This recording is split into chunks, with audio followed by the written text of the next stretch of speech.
Ureba mzia maglobelis განაჩენთან დაკავშირებით. Სამართლებრივი პროგრამის უფროსმა მენეჯერმა კეიტ ლევინმა რადიო თავისუფლებასთან საუბარში თქვა, რომ ეს არაპროპორციული სამართლებრივი თავდასხმა ხდება იმ დროს, როდესაც საქართველოს ხელისუფლება ფუნდამენტურ სამოქალაქო თავისუფლებებს საფრთხის ქვეშ აყენებს. კლუნების ფონდი მზია მაგლობელის სასამართლო პროცესის სრულ მიმდინარეობას ადევნებდა თვალს უშუალოდ სასამართლოს დარბაზიდან ადგილობრივი წარმომადგენლების დახმარებით.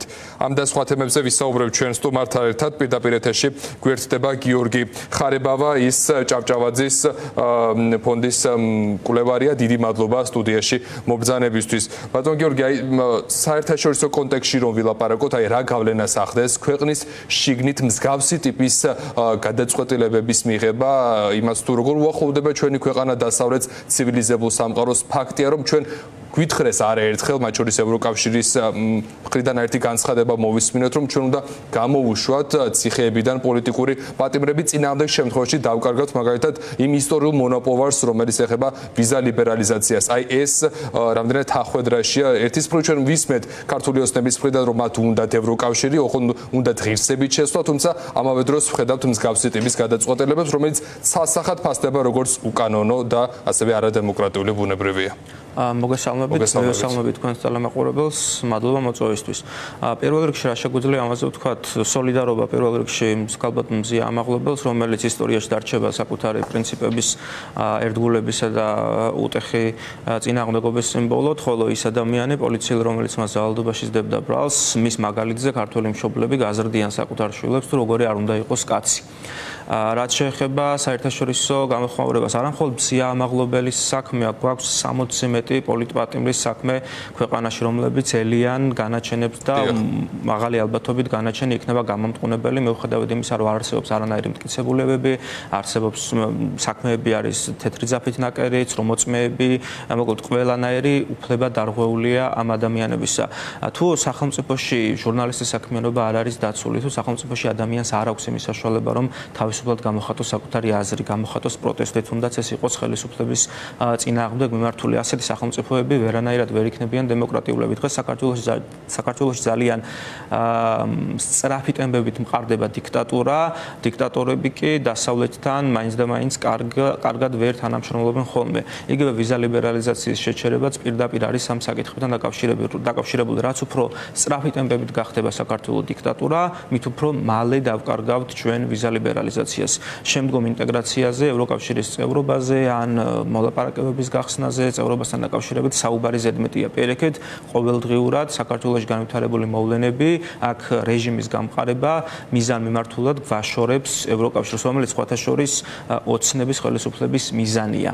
და აი ამ ფონზე ჩვენ ხედავთ დისკრედიტაციის კამპანიას ევროკავშირის სახელმწიფოების წინააღმდეგ, მათ შორის ამ კამპანიაში ჩართული არიან რეჟიმის ლიდერები ირაკლი კობახიძე, შალვა პაპუაშვილი და ასე შემდეგ. მათ შორის ჩვენ ვნახეთ პროპაგანდისტის ზაზა შათირიშვილის წერილი, სადაც ის საუბრობს Deep State-თან დაკავშირებით. ფაქტობრივად დონალდ ტრამპი შათირიშვილმა Deep State-ის ნაწილად მონათლა. აი ეს რა ტიპის საგარეო ვექტორია, რას დაარქმევდით თქვენ და რასთან გვაქვს ამ შემთხვევაში საქმე, რა უნდა გაიგონ მათ შორის ქართული ოცნების ამომრჩევლებმა, რომლებიც შესაძლოა გარკვეულწილად ჯერ კიდევ იმედებს ამყარებენ, რომ რაღაცნაირად შეუძლია ბიძინა ივანიშვილს ურთიერთობების დალაგება დონალდ ტრამპის ადმინისტრაციასთან. ჩვენ თუ დავაკურდებოდით მესიჯებს ამერიკის შეერთებული შტატების ახალ ადმინისტრაციასთან დაკავშირებით, თავიდან ქართული ოცნების მესიჯები იყო შედარებით მოზომელი, რომ ტრამპი Deep State-ს ებრძვის, ჩვენ ყველანაირად წარმატებას ვუსურვებთ ტრამპს ამ საქმეში და ასე შემდეგ.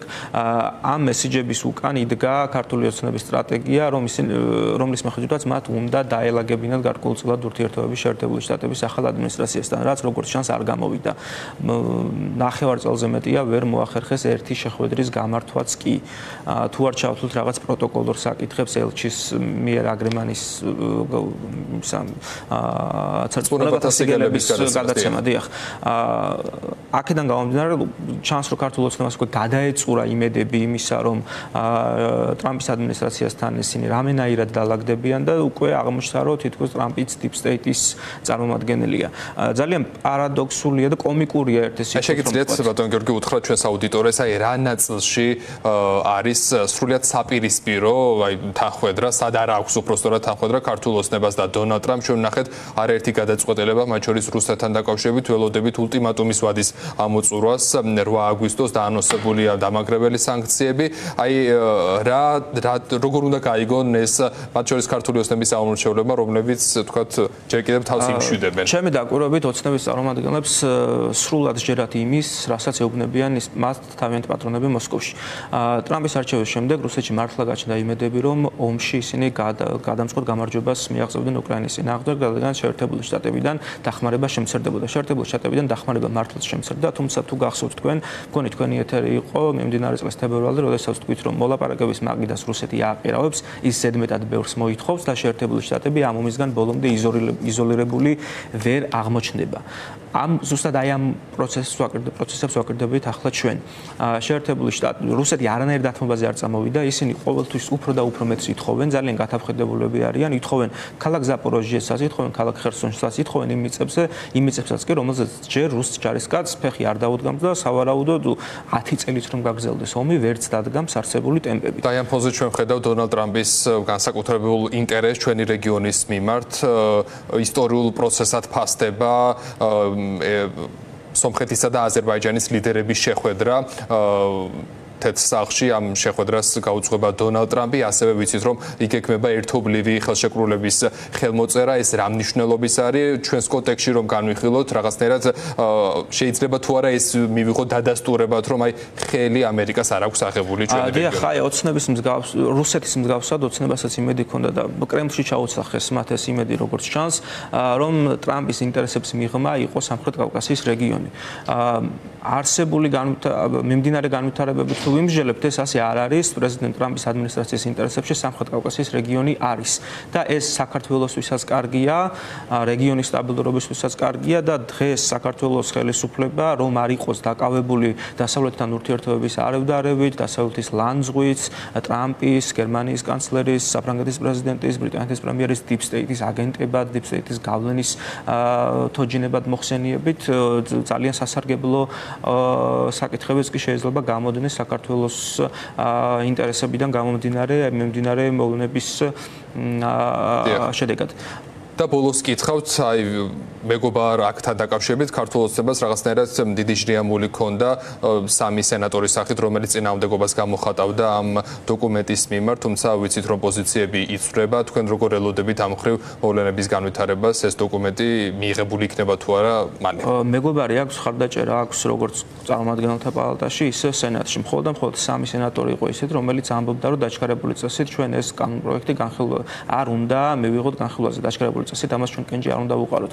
თუმცა სენატში მეგობარ აქტს, ისევე როგორც წარმომადგენელთა პალატაში აქვს ორპარტიული მხარდაჭერა და როდესაც ეს კენჭის ხაზზე დადგება, ძალიან მაღალი ალბათობით რაღაც სასწაული თუ არ მოხდა, რაღაც აპოკალიფტური სცენარი თუ არ განვითარდა, მეგობარი აქტს სენატიც დაუჭერს მხარს.